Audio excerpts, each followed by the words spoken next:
오늘 우리가 함께 은혜 받을 이 말씀은 복음의 능력, 이런 제목이 되겠습니다. 이 말씀을 정리하고 나서요 다시 묵상하는데 개인적으로 너무 이렇게 감사하다, 이걸 느끼게 됐습니다. 그것은 사실 많은 사람들이 복음에 대해서 이렇게 생각하기를 복잡하니 이렇게 알고도 있고요, 또 복음이 정리되지 않은 이런 경우를 우리가 참 많이 볼 수 있죠.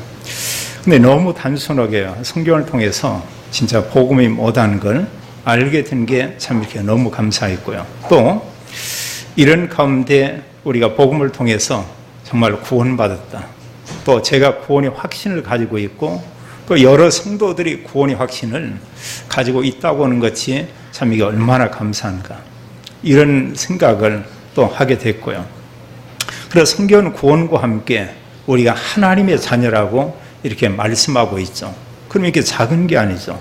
내가 정말 구원받고 하나님의 자녀가 됐다. 또 이 정도가 아니고 성경은 하나님께서 우리와 함께 계신다고 이렇게 말씀을 했죠. 성경은 영원히 그랬습니다. 우리가 이 땅에 사는 날 동안에 하나님 우리와 함께 계시는 이런 보장이 이렇게 약속되어 있죠. 이러면서 결국은 우리가 이 땅에 살다가 이 땅이 영원히 아니고 이 세상 이후에 하나님 나라 천국 가서 영원히 산다. 그럼 이런 내용을 볼 때요, 우리가 복음을 통해서 구원받고 하나님 자녀가 됐고, 또 하나님이 우리와 함께 계시고, 또 주님께서 우리에게 천국에서 영원히 사는 이런 소망을 우리에게 주었고, 또 이뿐 아니고 우리에게 말씀하기를 이 모든 사람을 살리는 구원의 복음을 증거하는 이런 증인으로, 전도자로 하나님께서 나를 부르고 또 여러 성도들을 부르셨고, 또 소망교회가 이런 복음을 증거하는 이런 교회다, 이런 생각을 할 때 정말 이렇게 감사했습니다. 우리가 한 6개월 동안 사도행전의 말씀을 쭉 계속 이렇게 봤어요. 사도행전은 사도들이 예수님만이 그리스도인 복음을 증거한 그 내용을 기록한 그런 글이죠. 그러면 이 사도들이 뭘 전했냐? 메시지 오직 하나였습니다. 예수는 그리스도다. 이 복음을 전했어요. 또 그리고 모든 서신서의 이런 내용을 볼 때도 복음 받은 자들이 또 복음을 전하고, 또 복음 전의 현장에 있었던 일들을 이렇게 기록하는 것을 우리가 볼 수 있습니다. 그렇다면 우리가 성경에 있는 이런 참된 복음을 우리가 안다, 이것은 참 굉장한 거죠.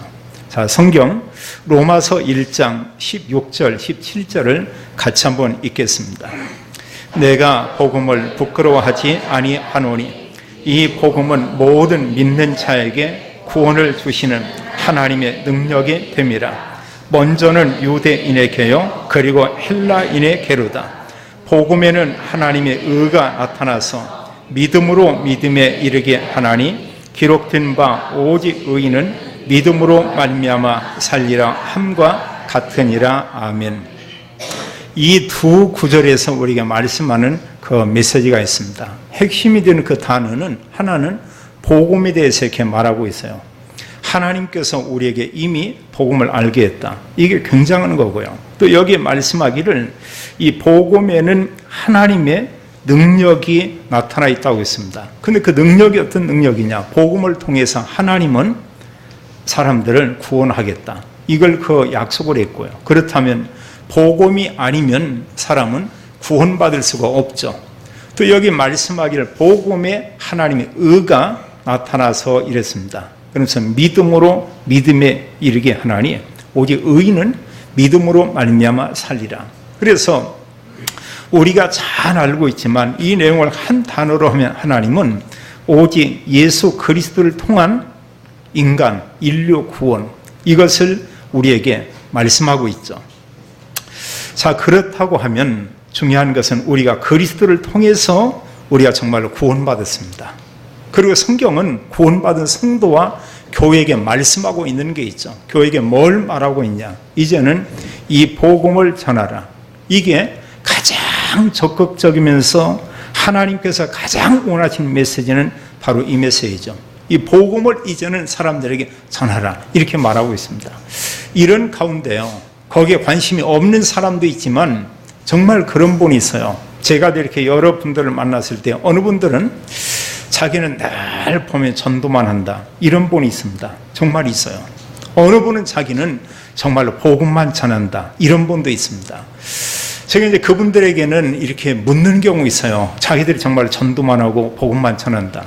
그럼 어느 분 뭐랬더니 이렇게 전도를 어떻게 합니까 했더니 이제 교회에서 나오는 어떤 뭐 신문 이런 걸 그냥 사람들에게 이렇게 막 나눠준다고 그래요. 사람들에게. 그래서 제가 그분께 복음이 뭔지 아십니까? 물었는데 자기는 모르겠다고 했어요. 복음이 뭔지 알고 있냐고 물으니까 자기는 복음이 뭔지 잘 모르겠다고. 그래 이분에게 제가 복음을 전했습니다. 그리고 그분이 영접을 했어요. 저에게 그러더라고요. 우리 가족들이 몇 분들이 있는데 그분들이 교회에 다니지만 이 복음 전혀 모른다는 거예요. 그래 한 번 저에게 요청을 해서 그 집에 가는데 자기 가족들 다른 사람 한 8명 정도 이렇게 모여 있더라고요. 자, 복음을 전하고 그분들이 다 영접을 했습니다. 그 이후에 이분이 뭐냐? 그 신문 돌리는 거 돌리지 않더라고요. 그게 아니고 진짜 복음은 이런 거다고 다른 얘기하는 것을 이렇게 봤습니다. 또 제가 더 아는 그 몇몇 이런 분들 중에 그런 분들이 있어요. 물론 우리와 함께 사역하는 이런 분은 아니겁니다. 그분들이 자기는 늘 복음만 전한다고 하더라고요. 그러면서 언젠가 하루는 일주일에 이틀은 명동에 가서 계속 자기는 복음을 전한대요. 그럼 뭐라고 합니까 했더니 예수 천당 불신지요, 예수 천당 불신지요. 나쁜 건 아니겠죠. 예수님 믿으면 천국 가고 예수님 믿지 않으면 지옥 간다, 이런 말이 되겠습니다. 그래서 제가 이분께 물어서요. 그러면 집사님 복음이 뭡니까 이렇게 물었더니 대답을 주저하지 않고 바로 얘기했습니다. 기쁜 소식. 그럼 집사님 기쁜 소식은 뭡니까 했더니 복음. 집사님 그럼 복음은 뭡니까 했더니 좀 전에 얘기했잖아요. 기쁜 소식. 그리고 그 기쁜 소식이라는 그 내용, 그게 정말 뭐냐고, 그 내용을 전해줘야 될 거 아니냐고. 근데 이분이 그런 얘기 있으면 자기는 그런 생각을 별로 안 해봤대요. 그리고 기쁜 소식이 뭔가 또 누가 물은 사람도 전혀 없었고요. 그리고 이분에게도 복음이 뭐라는 걸 다시 설명을 했습니다. 복음은 집사님 이런 겁니다. 했더니 자기는 그렇게 복음을 전해본 적이 없대요. 그냥 정말 복음은 전해야 되겠는데, 그래서 이제 자기가 어느 모임에 가서 본 게 뭐냐, 예수 천당 불신지요. 이런 경우들이 참 이렇게 많이 있습니다. 오래전인데요, 제가 시골에 갔을 때 어느 분이 그러더라고요. 누구 딸이 얼마나 이렇게 열심히고 교회에 막 봉사를 많이 하고 헌신을 많이 하고 교회 막 또 이렇게 교사로 일을 하면서 그러면서 아주 대단하다는 거예요. 제가 그 집에 이렇게 방문했었습니다. 방문했는데 이 자매 말고는 아무도 믿질 않아요. 그 가족들이. 그래서 자매의 그런 얘기, 가족들이 다 구원받아야 되지 않겠냐고. 맞다는 거죠. 그럼 정말 그 가족들에게 복음을 전해야 되지 않겠냐고 했더니 인정을 해요. 복음을. 그럼 정말로 부모님들에게 정말 오빠한테나 가족에게 이 복음을 전해봤냐 이랬더니 거기에 대해서는 아무 대답을 안 하더라고요. 거기에 제가 그 질문했습니다. 자매님 하면서 복음이 뭡니까? 이랬더니 그 자매가 뭐냐면 그 대답하는 게 아니고요. 그 질문 하나인데 얼굴 표정이 별로 좋지가 않았어요. 그리고 복음이 정말 뭔지 아냐고. 내가 알기로는 교회에서 열심히 봉사하고 많은 일을 하고 있다고는 얘기를 내가 듣고 있다고. 복음이 뭐냐고. 그는 끝내 그 대답하지 않았고, 그 후에 이제 이 자매가 자기 오빠한테 얘기를 한 모양이에요. 그러면서 그 김 목사님 이분은 보니까 복음을 아주 어렵게 얘기를 한다고. 너무너무 어렵게 얘기한다고. 그런데 그 오빠가 한번 저희 교회를 찾아온 적이 있었어요. 와서 내 복음 얘기를 잠깐 하는데 자기는 듣고 싶지는 않다고. 그래도 잠깐만 들어라. 잠깐만. 그럼 원래 인간의 문제가 뭔가. 그리고 그리스도. 이게 영접하면 구원받는다. 못 알아들어요. 전혀 못 알아듣습니다. 그러면서 그 뒤에 제가 시골 갔더니 소문을 내는데 뭐라고 했냐면 김 목사님은 이 복음을 너무 어렵게 얘기하고 있다고. 어려운 게 아니고요. 저희들처럼 복음을 쉽고 단순하게 말하는 사람 거의 없죠. 정말로 그렇습니다. 근데 우리가 지금도요, 복음이 정리되지 않으면 다른 사람에게 이게 복음이다 제대로 말할 수가 없어요. 만약에 어느 사람이요 갑자기 우리에게 묻기를, 집사님 복음이 뭡니까? 이렇게 물었다고 보세요. 여기 보면 이윤 아무개 집사님이 있는데, 만약에 2년 전에 어느 분이 와서 이윤 집사님 복음이 뭡니까? 이러고 하면 그냥 뻥 찔지 아니면 복음을 얘기했을지 전 잘 모르겠습니다. 근데 본인은 알겠죠. 우리가 그런 질문하면 사람들이 막 당황해하고요. 어느 분 얼굴이 빨개지는 사람이 있고요. 어느 분 얼굴이 창백해지는 사람이 있고요. 근데 어느 사람은 그 얘기하면 얼굴에 큰 기쁨이 회복되는 이런 사람들이 있습니다. 이제 진짜 복음을 아는 사람은 그런 질문하면 그게 이상한 게 아니고 너무 기쁘겠죠. 복음? 그러면서 정말 이런 복음에 대해서 알고 질문하는 이런 사람도 있구나, 이렇게 얘기하겠죠. 이 로마서 전체를 통해서 말씀하는 것은 뭘 얘기하냐? 로마서는 복음에 대해서 얘기하고 있어요. 히브리서 전체 내용은 뭘 얘기하고 있냐? 그리스도가 복음이다, 이걸 얘기하고 있고, 성경 전체는 무엇을 얘기하고 있냐? 전체 내용은 복음을 얘기하고 있습니다. 그럼 우리가 먼저야 첫 번째로 복음은 과연 뭔가? 어떤 게 정말로 복음인가? 우리가 다른 사람에게 복음을 전한다고 합니다. 그럼 뭘 우리가 다른 사람에게 전하는가? 자, 복음은 그렇게 어렵지 않죠.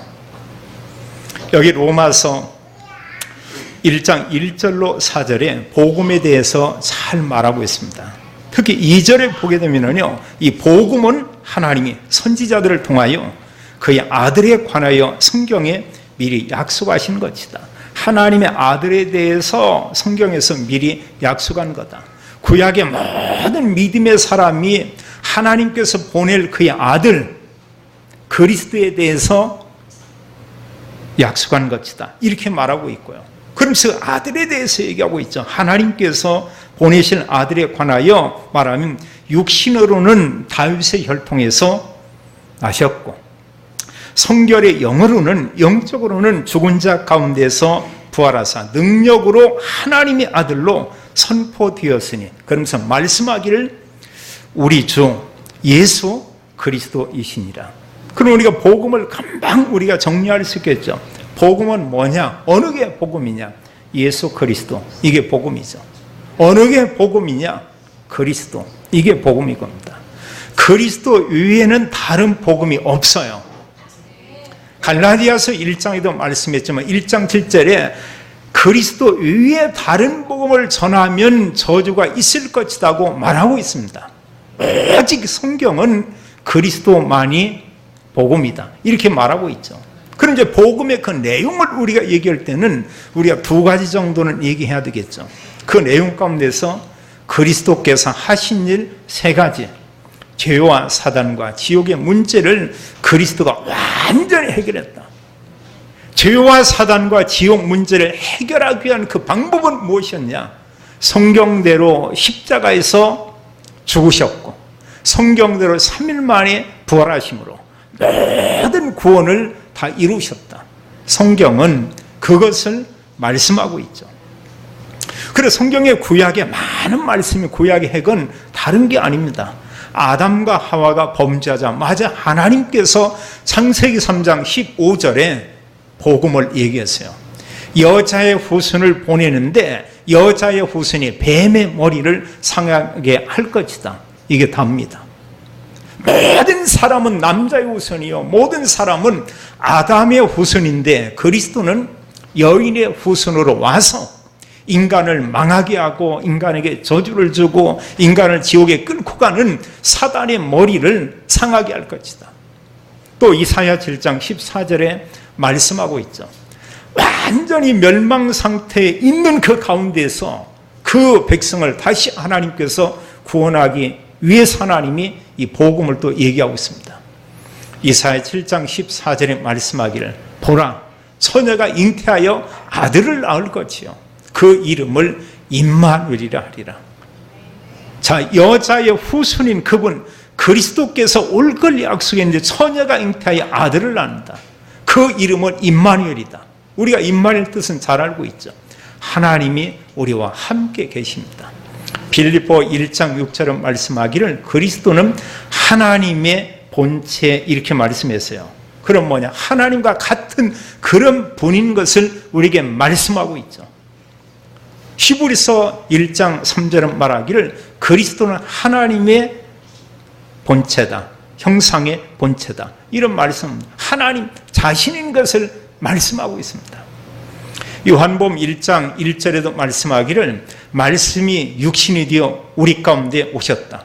근데 1절은 미리 그 말씀하기를 태초에 말씀이 계신데 말씀이 하나님과 함께 계셨고 이 말씀은 하나님이다. 그분이 인간의 몸을 입고 이 땅에 왔는데 1장 14절은 기록하기를 말씀이 육신이 되어 우리 가운데 가심에 우리가 그 영광을 보니 아버지의 독생자의 영광이요 은혜와 진리가 충만하더라. 하나님이신 그분께서 인간의 몸을 입으시고 오신 분이 이분이 그리스도죠. 근데 우리 편에서 이해할 수 있도록 성경은 말하기를 하나님의 자녀 이렇게 표현하고 있습니다. 성경에요. 우리는 구원받음으로 하나님 자녀 됐죠. 그리스도는 하나님 자녀가 됐습니다. 이것은 하나님이라는 것을 얘기하고 있어요. 하나님께서 인간의 몸을 입으시고 이 땅에 왔다. 그래서 예수님께서 복음사에 가면서 중요한 질문을 제자들에게 하고 있습니다. 사람들이. 그리고 또 묻기를 너희는 나를 누구라 하느냐 이런 질문하고 있죠. 이때 베드로가 얘기합니다.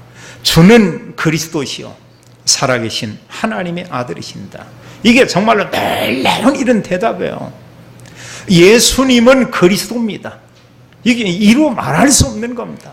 이 고백을 하냐 안냐에 따라서 구원받을 수 있고 구원받지 못하고 그렇죠. 하나님은 말씀하기를 이 고백했을 때 예수님께서 그에게 말하기를 바요나 시몬아 네가 복이 있도다. 이를 내게 알게 하니는 혈육이 아니요 하늘에 계신 내 아버지시니라. 이렇게 말씀하고 있죠. 그리고 이 고백 위에 이 반석 위에 내 교회를 세우리니 음부의 권세가 이기지 못하리라. 그리고 구원받은 성도에게 말하기를 너에게 천국 열쇠를 주는데 네가 땅에서 매면 하늘에서도 매일 것이요 네가 땅에서 풀면 하늘에서도 풀리리라 하시고 이렇게 말하고 있죠. 정말 굉장한 겁니다. 자, 우리가 그리스도 믿음으로 하나님 자녀 됐다. 하나님께서 우리와 함께 계신다. 또 우리에게 천국 가서 영원히 사는 참 소망을 우리에게 주었다. 그러면서 우리에게 이 모든 축복을 누리게 한 복음을 증거하라고 우리에게 말씀을 했습니다. 이건 우리가 세상에 많은 일들이 있습니다. 어느 사람이 대통령이 보낸 나라의 대사다. 성공했다고 우리가 말할 수 있죠. 어느 기관의 기관장이다. 성공한 사람이라 말할 수 있습니다. 우리가 믿음으로 하나님의 자녀가 됐다. 이것은 그 사람들의 성공과는 차원이 전혀 다르죠. 세상에 많은 서밋 정상들이 있습니다. 구원받은 하나님의 자녀에게 성경은 말하기를 영적 서밋 얘기하고 있습니다. 차원 자체가 달라요. 어느 정도냐? 세상 서밋은 발바닥이라고 하면 우리가 받은 서밋은 뭐냐? 하늘 끝이라고 볼 수 있습니다. 이건 그 비교할 수 없는 이런 이루 말할 수 없는 엄청난 이런 상태고죠. 우리가 참된 복음을 알았다. 참 굉장합니다. 그래서 성경은 말하기를 그리스도께서 오셔서 십자가에 죽으시고 부활하심으로 창세기 3장의 모든 문제를 완전히 해결했다. 3장은 죄에 대해서 얘기하고 있습니다. 죄로 인해 하나님 떠난 걸 얘기하고 있습니다. 하나님 떠난 사람이 사단에게 종노릇하고 있는 것을 말하고 있죠. 이걸로 인해서 불신자 상태 6가지가 오고요.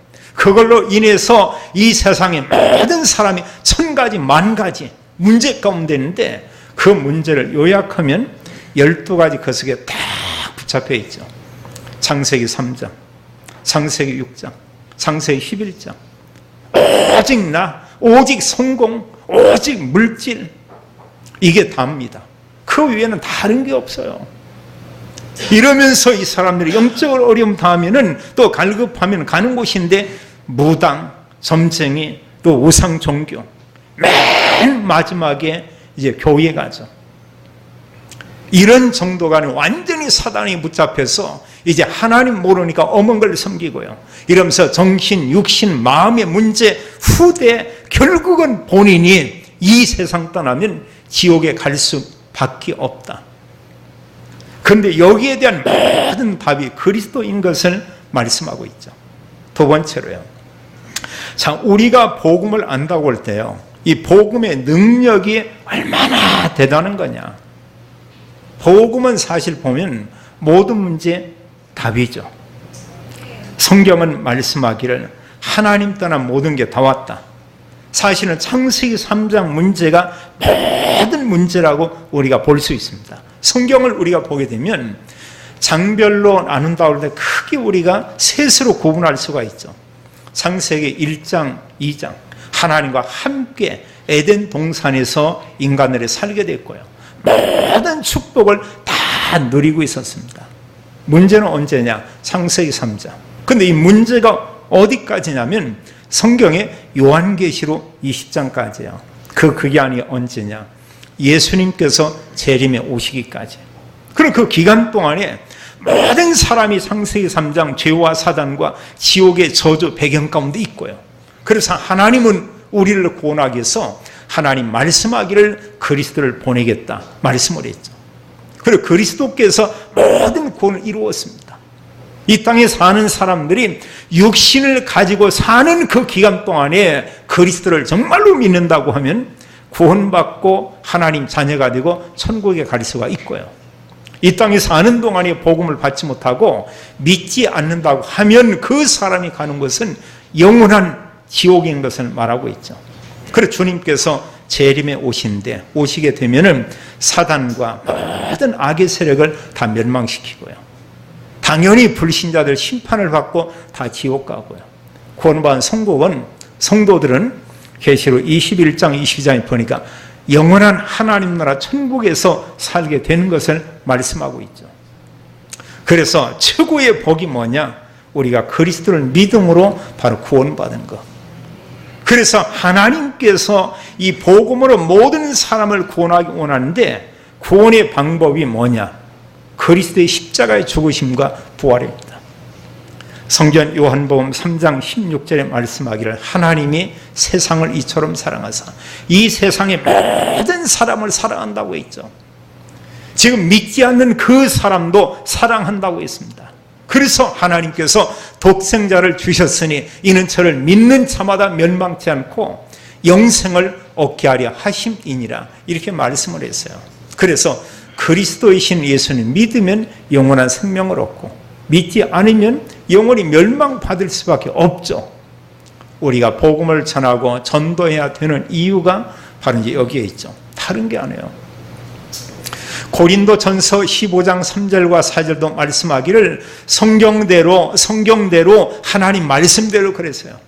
성경대로 그리스도께서 우리 죄를 위하여 죽으시고 장사 지는 바 되었다가 성경대로 사흘 만에 다시 살아나서 성경대로 그리스도가 죽으셨고 성경대로 부활한 것을 성경은 우리에게 말씀하고 있죠. 그걸 우리가 믿는다. 이게 구원이에요. 그래서 오직 하나님은 그리스도인 복음을 통해서만 인간이 구원받는 것을 얘기하고 있죠. 딴 방법이 있냐? 없습니다.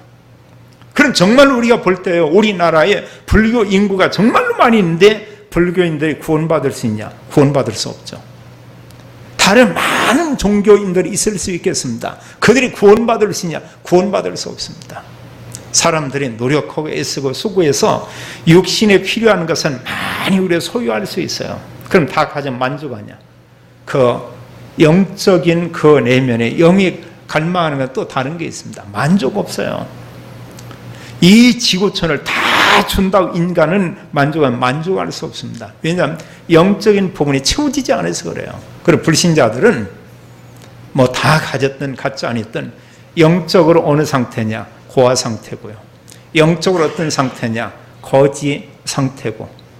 영적 부분은 아무것도 아니다고 하는 거예요. 그들이 가지고 있는 이런 어떤 큰 곳간이 있다면 영적으로 보면 전혀 없는 그냥 바닥이고 합니다. 쌀 한 톨도 없는 그런 상태예요. 영적 거지. 이게 불신자고 합니다. 그리고 아무 소망도 없습니다. 수십 년 살다가 이 세상 떠나게 되면은 그 사람들이 가는 곳은 영원한 불모 지옥이라고 얘기하고 있죠. 그럼 여기서 우리가 생각할 부분이 그거죠. 정말 그럼 내가 열심히 수고해서 뭘 준비도 하고 열심히 수고해서 돈도 많이 벌고 열심히 수고해서 좋은 것도 내가 또 이렇게 소유하기도 하고, 맞아요. 그보다 더 중요한 것은 내가 나의 달란트나 물질이나 이런 재능들을 가지고 뭔가 나의 것을 가지고 내 주변의 사람에게 복음 전하는 것, 이게 더 소중하고 중요하다고 하는 거예요. 말씀을 가지고 볼 때 훨씬 가치가 있고요. 하나님 보실 때 그러고요. 하나님 나라 천국에 갔을 때 우리가 받는 상급도 또한 그러하죠. 전도자의 삶, 축복 중에 최고의 축복인 것을 우리가 볼 수 있죠. 성경은 이렇게 말씀하고 있습니다. 복음 듣고 영접했다. 신분이 하나님의 자녀다. 이렇게 말하고 있어요. 또 성경에 말씀하기를 이제 그 복음의 17절에 보니까 복음에는 하나님의 의가 나타나서 이건 하나님의 한 법이고 합니다. 하나님은 그 백성들에게 죄를 범하지 않기 위해서 율법을 주었어요. 율법이 하나님 말씀이죠. 그 말씀 가지고 살아라. 온전히 살 수 없습니다. 말씀 가지고 살아도 창세기 3장 문제는 해결할 수가 없는 걸 우리가 이미 잘 알고 있습니다. 성경은 구원받는데 오직 그리스도를 믿음으로만 사람이 구원받을 수가 있다. 이걸 말씀하고 있죠. 그래서 하나님께서 그리스도를 통한 구원을 우리에게 말하고 있어요. 이게 로마서에서 말씀하고 있는 하나님의 은입니다. 하나님의 또 다른 은혜의 법인데 그게 믿음을 통한 구원이요, 믿음을 통한 하나님의 자녀가 되는 것, 그걸 얘기하고 있어요. 그래, 로마서 전체 내용은 한 메시지예요. 사람이 믿음으로 의롭게 된다. 다른 얘기하면 그리스도를 믿음으로 우리가 죄사함 받는다. 그리스도를 믿음으로 하나님의 자녀가 된다. 그리스도를 믿음으로 성령을 선물로 받는다. 로마서 전체 내용은 그것을 얘기하고 있습니다. 이미 우리가요, 그리스도 믿음으로 하나님의 의로 말미암아 우리가 의롭게 됐습니다. 작은 게 아니죠. 로마서 5장 19절은 말씀하기를 아담 한 사람 때문에 죄인됐지만 우리가 그리스도이신 한 분 그분을 통해서 믿는 자가 의인이 되리라 말씀을 했어요. 우리는 누구냐? 더 이상 이제 죄인이 아니에요. 우리는 의인입니다. 우리가 당당히 모든 사람 앞에서요, 우리가 가질 우리의 자세는 누구냐? 나는 하나님의 자녀요. 나는 의인이다. 나는 천국 백성이다. 이것만은 전혀 틀림이 없습니다. 이것만은 분명해요. 아무리 그 봄이 용감한 쥐라고 해도 쥐가 고양이 앞에서 막 이렇게 폼을 잡지는 않겠죠. 아무리 어떤 개가 막 사납고 이렇다고 해도 사자 앞에서 이 폼 잡지는 않겠죠. 근데 만약 폼을 잡았다. 그것 보고 이제 개폼이라고 하죠. 우리가 어떤 상태냐? 어느 사람 앞에서나 세상 사람 앞에서 우리는 담대할 수가 있습니다. 신분이 하나님 자녀예요. 하나님이 함께 우리와 계셔요. 우리는 거기에서 정말 폼 잡을 필요가 있어요. 근다해서 막 그 옷에 막 각 잡아가지고 반짝이 붙이고 그 폼 말고요. 그거 좋아하는 사람이 있긴 있대 보니까. 근데 그 폼이 아니고 우리는 뭐야? 나는 하나님의 자녀다. 마음속으로 나는 하나님의 자녀다. 나는 의인이다. 나는 당신 같은 사람, 수많은 사람 살리는 시대에 하나님께서 보낸 이 시대의 파수꾼이요 주역이다. 나는 이 시대에 살릴 전도자다. 그게 분명한 사실이죠. 요한복음 5장 24절은 말씀하기를 하나님께서 그리스도를 보냈죠. 그래서 예수님 말씀하기를 나 보내신 이를 믿는 자는 그들에게 말하기를 영생을 얻었고 심판에 이르지 아니하나니 사망에서 생명으로 옮겼느니라. 이게 굉장한 거잖아요. 그리스도와 함께 하나님 믿는 자에게 영원한 생명을 줬다. 이것은 우리가 뭐냐? 이제 멸망받을 그 상태가 아니죠. 하나님 영이 우리가 다시 온 겁니다. 그 이후에 우리가 천국, 지옥 가는 심판에서 그 심판 받지 않는다. 사망에서 생명으로 옮겼느니라. 사망이 죽음도 되지만 사망이 지옥의 저주를 사망으로 표현하게 돼요. 지옥을 둘째 사망 이렇게 말하고 있죠. 근데 우리는 그런 곳에 가지 않고요, 하나님 나라 천국에 가서 영원히 살게 된다. 참 놀라운 일이죠. 우리가 집을 떠나서 여행을 가든 다른 데 가서 머물게 되면 그 비용 드는 게 이렇게 많이 있습니다. 거기 가서 뭐 사먹는 거 그렇지만 뭐 금식하면 되겠죠. 그건 잠자는데 잠자는 값은 줘야 돼요. 이런 부분에. 근데 천국 가서 우리가 보면 숙박비를 내냐, 식비를 내냐, 전혀 없겠죠. 이런 천국 가서 4박 5일이 아니고 영원히 산다. 이런 축복을 하나님 자녀인 우리에게 주셨다. 정말 굉장하죠. 그래서 성경은 그걸 얘기하는 거예요. 우리를 구원시켜놓고 구원받은 성도에게 구원받은 하나님 자녀가 받은 축복이 얼마나 큰가를 우리에게 말하고 있고요. 그러면서 이런 축복을 이제는 다른 사람에게 알게 하고 다른 사람에게 전하라 이렇게 얘기하고 있죠. 그래, 하나님의 은은 그리스도인데요, 그리스도를 통한 구원, 이게 하나님 방법입니다. 그래서 성경은 예수 그리스도를 영접하면 하나님의 자녀가 된다. 정말 복음을 듣고 그리스도를 구주로 영접했다. 성경은 하나님의 자녀가 되는 권세를 우리에게 주셨다. 이렇게 말하고 있죠. 자, 그렇다면 구원받은 성도인 우리는 어떤 삶을 우리가 살아야 하는가? 이렇게 우리가 질문해 볼 필요가 있죠. 우리가 하나님의 자녀입니다. 하나님의 자녀인 나는 앞으로 사는 동안에 내가 어떻게 살 건가? 우리는 이 폭은 좀 많은 생각을 해야 돼요. 젊은 사람도 그 생각을 해야 되지만 나이 드신 분들도 많은 이런 생각을 해야 된다. 내가 앞으로 정말 사는 동안 내가 어떻게 살 건가? 이런 부분에 대해서 성경은 간단히 말하고 있어요. 많은 게 있지만 우리가 하는 일 열심히 하면 되고요, 그 제대로 하고요. 그리고 그보다 더 중요한 게 뭐냐, 하나님께서 우리에게 은혜로 주신 이 구원, 이 복음을 이제는 누리는 삶을 살기를 원하고 있죠. 그래서 사실 복음 누리는 삶이 어떤 거냐, 그게 사실은 예배입니다. 어느 사람이요 예배를 놓친다, 그분은 복음을 전혀 누리지 못하는 상태예요. 그러니까 마음과 생각과 이런 부분이 어두워집니다. 캄캄해지고 옵니다. 이러면서 이런 흑암이 그의 마음 생각을 사로잡아요. 설령 구원받았다 할지라도 그 사람 상태는 그 상태로 살게 되고 옵니다. 너무나 억울하겠죠. 예배를 통해서 우리가 언약을 붙잡고, 예배를 통해서 하나님께 영광 돌리고, 예배를 통해 하나님 만나고 하나님 말씀을 우리가 받고요. 또 누리는 이런 방법이 예배와 함께 하나님 말씀과 우리가 기도의 삶으로. 실은 이게 답니다. 우리가 예배 놓치고요, 우리가 말씀 붙잡지 않고요, 우리가 기도의 삶이 없다. 이러면 하나님 자녀 맞는데 불신자처럼 산다니까요. 성경 말하기를 사탄이 하나님 자녀를 공격한다고 했습니다. 베드로전서 5장 8절에 보면 우리에게 말하기를 너희 대적마귀가 그랬어요. 대적마귀가 우는 사자같이 돌아다니며 삼킬 자를 찾나니 이러고 있습니다.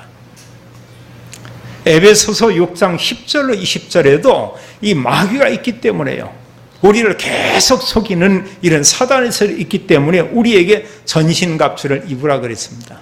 그러면서 우리가 싸울 이 싸움은 사람과의 혈육 간의 그런 싸움이 아니고 사단과의 영적인 싸움이다. 그리고 그리스도 이름으로 우리가 영적 힘을 얻고 흑암 꺾여야 돼요.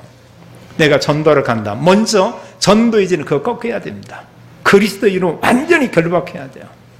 구원받은 성도 앞에 로마서 16장 20절은 사단이 너희 발 앞에 상하게 하리라, 상하게 될 것이다 이랬거든요.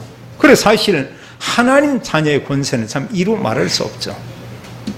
그래서 우리가 무엇보다도 이 복음을 정말로 누리고요, 그러면서 또 하나 구원받은 성도에게 전도 이전에 이게 있어야 돼요. 그게 구원의 감격입니다. 내가 구원받았다니, 내가 구원받은 하나님 자녀가 됐다, 하나님 정말 나와 함께 계신다, 내가 천국 가서 영원히 산다, 이로 말할 수 없죠. 바울은 로마의 편지를 보내면서 그런 표현을 합니다. 자기는 모든 로마 사람들 앞에 나는 빚진 자다, 이런 얘기를 하고 있어요. 정말로 구원과 복음 알고 보니까 모든 사람에게, 또 하나님 앞에서 이렇게 볼 때 자기는 빚진 자다. 우리 말할 수 없는 엄청난 것을 하나님께로부터 받았습니다. 받은 걸 가지고 하나님은 이걸 주면서 딴 사람에게 자랑만 해라 했는데, 그 자랑 않고 딴 자랑만 계속 한다. 어문 자랑만 한다. 뭐 옷 자랑을 하고, 또 선물 받은 거 그거 자랑하고, 뭐 하나 산 거 있으면 그거 자랑하고, 또 다른 자랑만 계속 한다고 보세요. 일단은 하나님의 언약하고 좀 이렇게 잘 안 맞는 겁니다.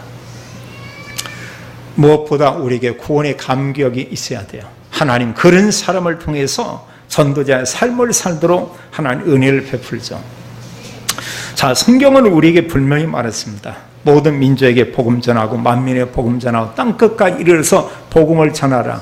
이유가 뭐냐? 복음이 아니고는 구원받을 수가 없기 때문에요.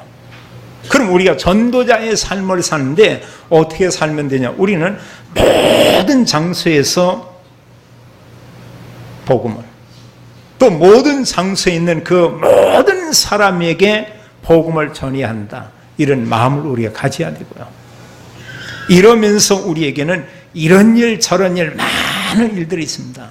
좋은 일이 있지만 좋지 않은 일도 있어요. 거기 하나님 계획이 있지, 분명히요. 내가 하나님 자녀고, 하나님 자녀 내가 언약 가지고 있는데 뭔가 일이 꼬이고 어떤 어려운 문제가 있다. 거기 보면 하나님의 큰 계획이 있을 겁니다.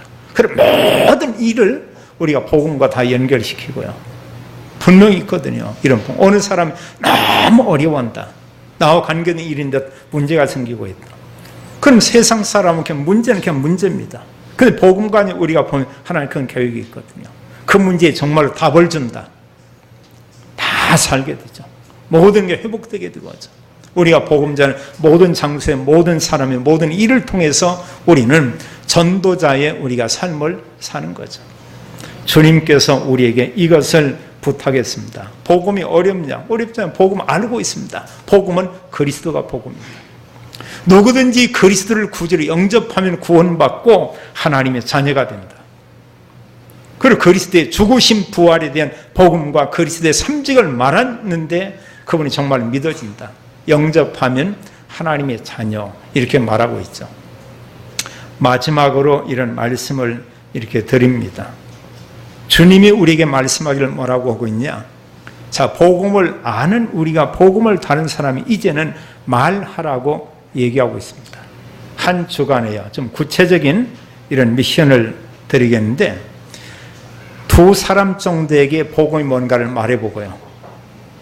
예산에 두 사람 정도 그분들에게 복음을 말하든, 내가 구원받은 걸 간증을 하든, 아니면 복음에 대한 것을 포럼을 하든, 이런 시간을 한번 가져보기 바랍니다. 누군가 한 2명 정도 내가 전혀 두 사람 만나지 못했다, 이러고 하면은 정말 나는 두 사람을 주간 동안에 만난 적이 없다. 근데 그런 사람은 없겠죠. 그냥 한 2명 정도에게 해보면은 내 상태를 내가 점검할 수 있어요. 내가 얼마나 전도에 대한 관심이 있는가 없는가, 복음에 대한 것을 전하는데 이 복음이 정리되어 있나 없나, 이걸 볼 수 있습니다. 그게 나의 상태예요. 주님은 우리를 통해서 복음을 증가하기 원하고 있습니다. 복음에는 하나님의 의가 나타나서 믿음으로 믿음에 이르게 한다고 했어요. 그리고 바울은 얘기하기를 내가 복음을 부끄러워하지 않는데 이 복음에는 구원을 주시는 하나님의 능력이 있다고 말하고 있습니다. 모든 성도들이, 모든 사람, 모든 현장에서 예수는 그리스도, 이 복음을 증거하는 증인의 삶을 살게 되기를 예수님의 이름으로 축원합니다. 하나님 참으로 감사합니다. 하나님께서 우리에게 복음을 알게 했습니다. 이제 하나님 모든 장소에서 모든 사람에게 예수님만이 그리스도인 복음을 증거하는 증인의 삶을 살도록 하나님이 축복해 주시고 우리에게 성령 충만 주사 담대히 복음만을 말하고 전하고 선포하고 증거하는 전도자가 되도록 하나님께서 모든 성도, 우리 자녀들 축복해 주옵소서. 주 예수 그리스도 이름으로 기도하옵나이다. 아멘.